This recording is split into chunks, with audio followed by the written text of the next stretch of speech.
we finish our work on this revision session looking at advanced volume and surface area with an incredibly tricky past paper question where we're given an awful lot of information, and the final part of it is to find out the value of the height here of this cylinder. So let's go through this in detail. The diagram shows a container for grain. The container has been made from a cylinder and a cone.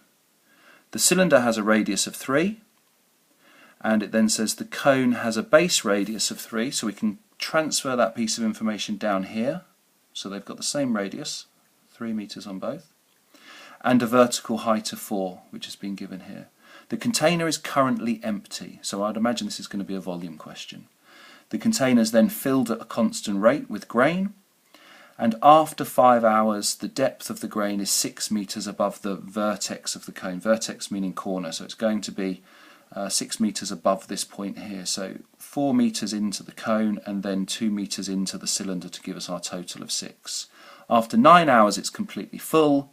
Work out the value of h. Right, let's get started then. So let's think about understanding and calculating volume to begin with. So volume of a cylinder is one of those formulae that you're going to need to remember, although actually the volume of any prism is given on the formula page, and a cylinder is a type of prism, and the volume of a cylinder is the area of the cross-section, which in this example is a circle. So that's going to be area of a circle, which is pi times r squared, and then to turn it into a three-dimensional shape, to turn it into volume, we multiply it by the length, or in this example, because of the orientation of the cylinder, the height of the shape. So we end up with a formula there for pi times r squared times height. Pi is pi. R, we were told in the question, is 3, so we're multiplying by 3 squared, and the height as yet is unknown. So we end up with 3 squared, which is 9, pi, and then multiplied by the height. So we can't go any further with that yet at the moment. Now for the volume of the cone, and this is a formula that's given on the formula page, and that's a third times pi times r squared multiplied by the vertical height here, not the length, which is the dimension here.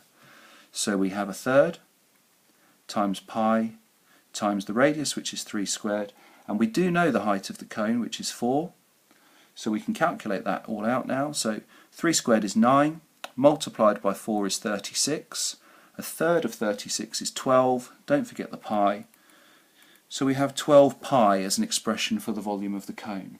So we've got our two total volume expressions. I'm sure we're going to need to come back to those in a minute.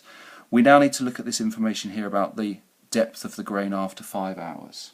So if after 5 hours it's completely filled the cone and 2 meters of the cylinder, what we can say is that after 5 hours we're talking about a completely filled cone, which is 12 pi, and we're talking about a cylinder filled up 2 meters in, because it's filled 6 meters, 4 meters of which is the cone, so 2 further meters into the cylinder. So we can go back to talking about the volume of the cylinder, and we can use our formula for the volume of the cylinder as pi times r squared times height. So if we carry this through, pi, r for the cylinder is 3, so 3 squared, which is 9, and the height is going to be the portion of this overall height that the grain's currently occupying, which we were just told is 2 meters. So we end up with 12 pi, which is our volume of our cone, plus pi times 3 squared, which is 9, multiplied by 2, which is 18. So 12 plus 18, 30 pi after 5 hours. So the volume of the shape can be represented by the expression 30 pi after 5 hours. Therefore, we can go on and try and calculate the total volume after 9 hours. So if 30 pi is an expression after 5 hours, then to find it after 9 hours, I can do 30 pi divided by 5, which will tell me 1 hour. So 30 divided by 5 is 6 pi. And then I can multiply that by 9 to get 9 hours, so 54 pi. So I now have an expression for the total volume of our shape made from the cylinder and from the cone as 54 pi. And now what I can do is I can subtract the cone, so I can just be left with the cylinder. So if the total volume is 54 pi, and I subtract from that the cone volume, which we calculated earlier as 12 pi, so 54 subtract 12, I'm left with volume of cylinder, which is 42 pi. Final stage then, we know right back at the beginning that the formula for the volume of our cylinder is 9 pi multiplied by the height. We now know that that's represented by the expression 42 pi, so we now have an equation that we can solve.